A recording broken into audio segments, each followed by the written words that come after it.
koks varpas Didūnų. Va, tai čia iš vietinių medžiagų Tiškevičiaus, pan Tiškevič finansavo jo statybą visą.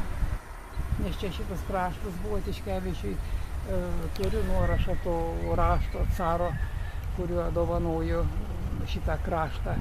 Visi su sodymom, su upeliais, su pievom, su miškais ir taip toliau, viskas išvardinta, viskas.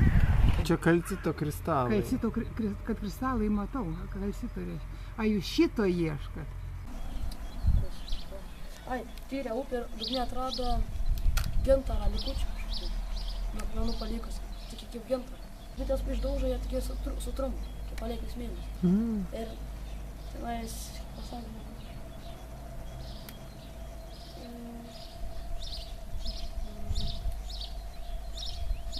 buvo atrasta tų gintarą dulkės ant akmenų.